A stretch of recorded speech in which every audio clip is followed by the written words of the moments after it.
Hi everyone, we're here with Krisha Mahendran and Krisha's dad Mahendran.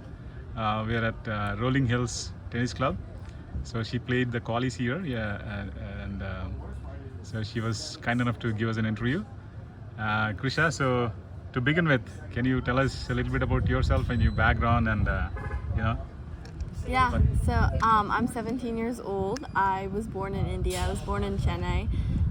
My parents were living in the U.S. at the time, and then I was kind of raised in California and just playing tennis since I was 7 years old. I'm committed to play college tennis at USC the fall of 25, and I'm really looking forward to it. That's awesome. So what got you into tennis in the first place?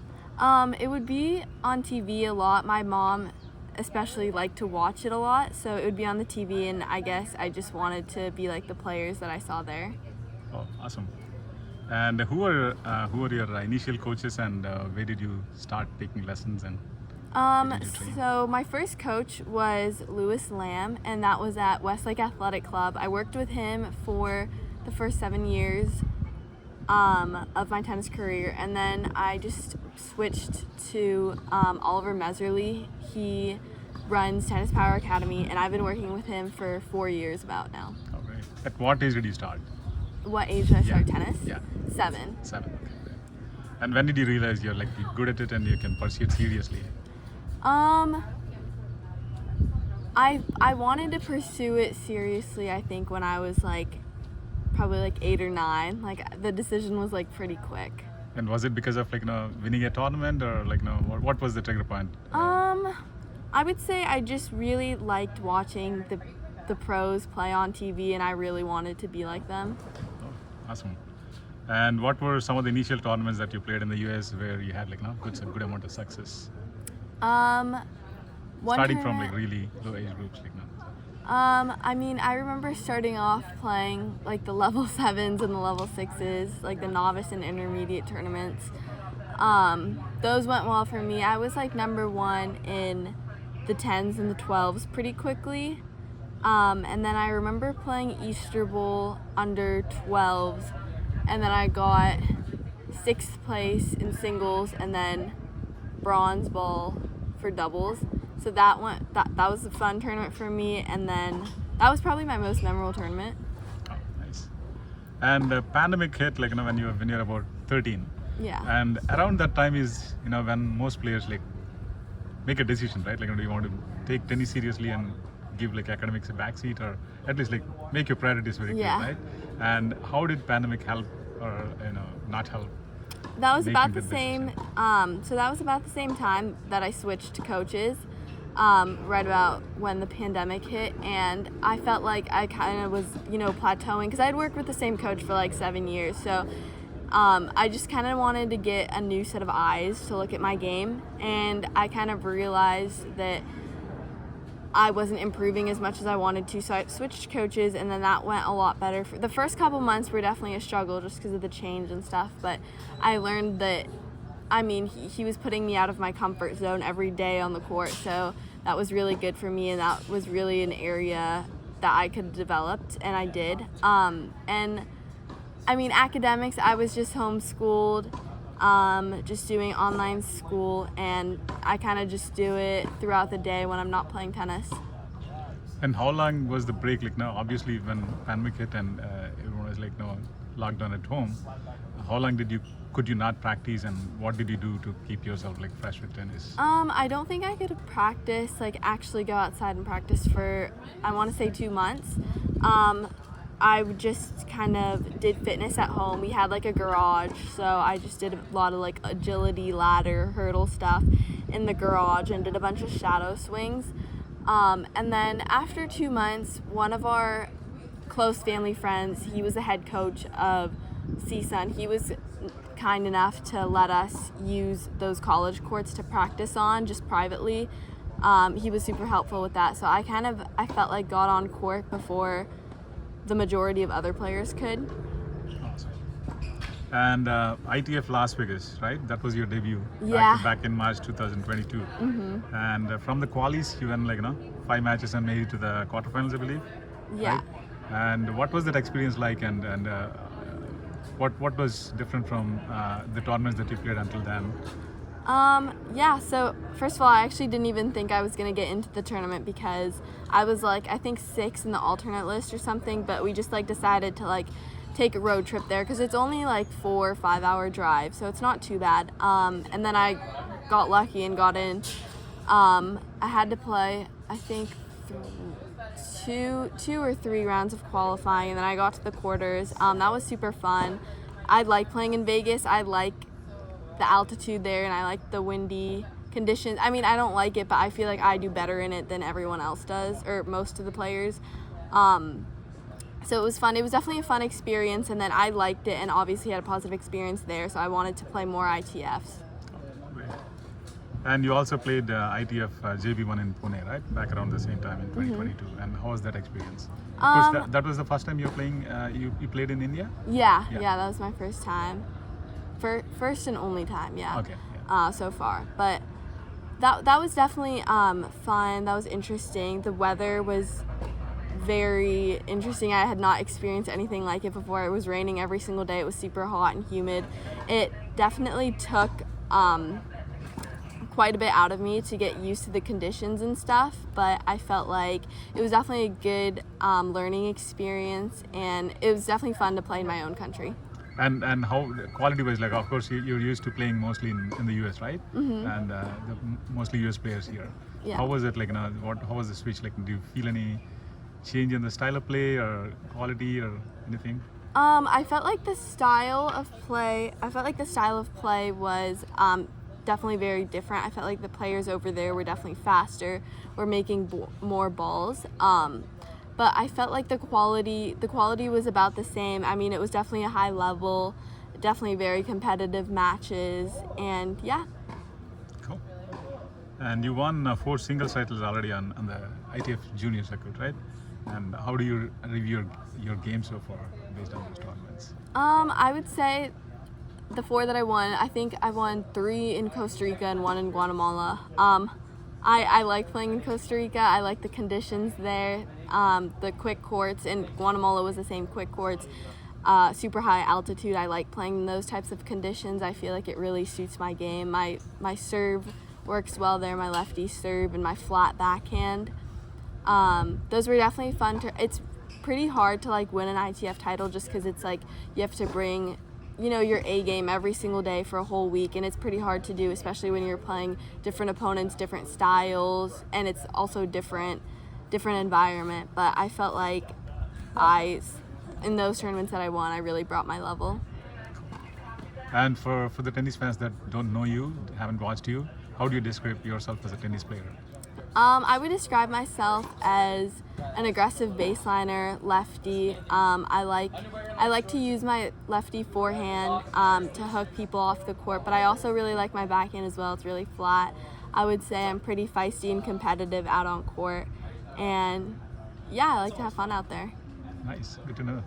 And you committed, pretty much committed to USC now to play college tennis, right? And what are the different aspects that you had to consider while making that decision? Yeah, so I was looking at many different schools. I really liked the coaches at USC, and I liked the program. I watched them practice, and I really felt like they had super intense practices, which I wanted the practices to be just as high level, or if not more, as the ones that I'm doing right now. And I felt like USC offered that. Obviously, they have great academics as well, and I'm planning to do business there. And also, I'm an only child, and I wanted to kind of stay close to my parents if I could, which USC is only 30 minutes from my house, so that was super nice as well. Oh, awesome. And how are you viewing, what's your look out at the college tennis? Is it something that you're looking at as a good pathway to go pro? Yes, for sure. I feel like it could definitely make the transition a little bit easier from juniors.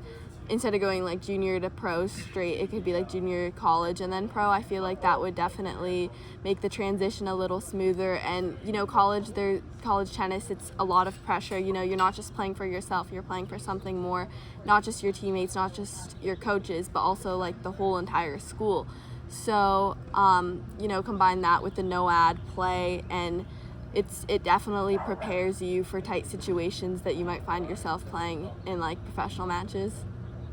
And it's not very uncommon for good players to do a couple of years of play, a couple of years of college tennis and then go pro, right? I know it's a kind of like a premature question, but is it something that you would look for? Yeah, for sure. I'm definitely. It's pretty early to tell, but I definitely ideally want to do 1 or 2 years at USC and then hope to be good enough to then play pro. Oh, that's awesome. And you've been with Coach Olwood for some time, right? Mm-hmm. And what's the impact that he had on you? And can you walk us through? Yeah. You both working together. I feel like definitely the biggest thing that he has taught me is kind of discipline, and how taking you out of your comfort zone can really help you grow so much in a short span of time. At first, he was making me do so many different things, changing my whole game. I mean, it was kind of upside down at one point, but I just stuck with it. I showed up every day, showed up to practice every single day, and then within the next couple months it started really clicking for me. So I think just kind of trusting the process, and he's really big on discipline, so I've definitely learned that from him, and he really instills good work ethic qualities in you as well. Awesome. And you wanted to represent India, right? And with so many opportunities here, if you made the switch and started representing the US, to forego those opportunities and wanting to still play for India, what is the motivation, and what is the pros and cons of that, and how did you weigh that? Was it a big decision, or it just natural choice? It was definitely a big decision for me, but I think that deep down inside I knew I wanted to represent the country that I was born in and not just living in, and I'm proud to be Indian, so I really am happy to have that flag right by my name. That's awesome. That's really awesome. And what's your schedule for the next month or two? I'm gonna continue to play these W15s that are in SoCal, which is kind of a no-brainer for me because I live here. I won't be traveling in the next month or two, but I'm still deciding what I'm gonna do in August. So you're playing Lakewood next week? Yes. Oh, awesome. That's even closer for us to come. Yeah. Okay, Dad, Mr. Mahendran, do you have any thoughts? Anything that you want to tell the parents who are pursuing,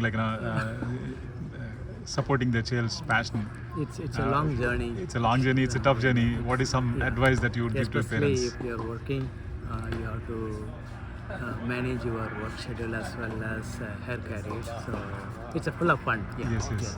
And what would you advise, if someone is starting, let's say, a 6 or 7 year old son or daughter, and initiating into tennis because they're interested? What is something that you would advise them? It's interesting, especially I didn't have tennis exposure when I was her age. But when we into the sports, we are learning so much from her.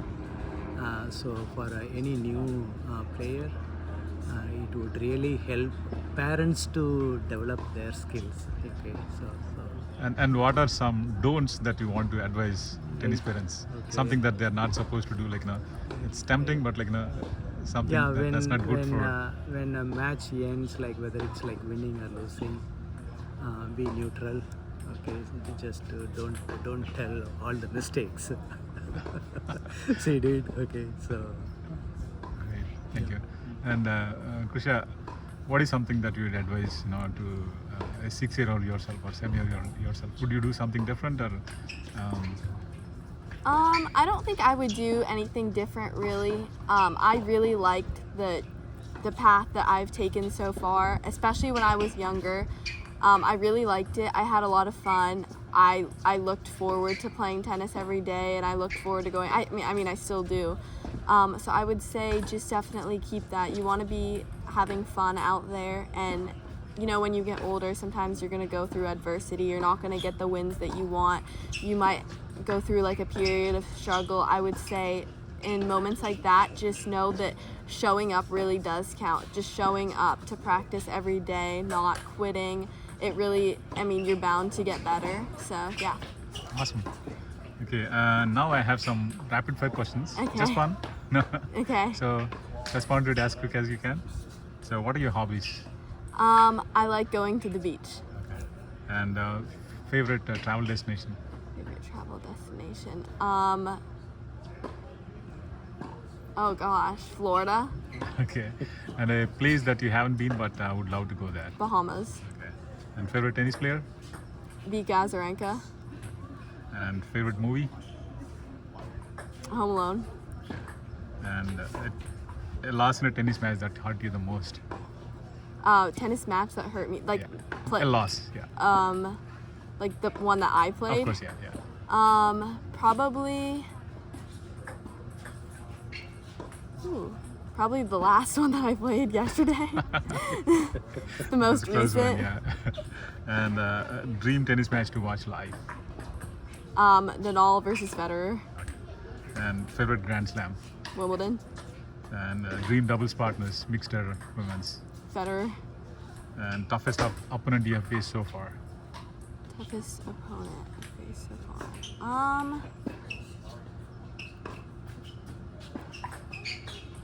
I remember playing this girl at the beginning of the year at this W35 in Arcadia. I think her name's like Alina. She was pretty difficult to play. Favorite tennis shot? Backhand, cross court. And something that you would like to improve? What's your dream shot that you want to get that you don't have in your arsenal yet? Dream shot that I want to get. A good forehand drop shot. Okay, awesome. Thanks, Krisha. It was nice talking to you. Thanks a lot for your time. Thanks, Mr. Mahendran, for your time too. We wish you good luck. We want to see you reach greater heights, and we'll follow you very closely. Thank you so much. Thank you. Bye. Anything that you want to give a message to the ITD fans, followers? I would just say thank you for all the support, and I follow the Instagram account, and it's super exciting to see everything. So just thanks for all the support. Thank you. Thank Good luck. you.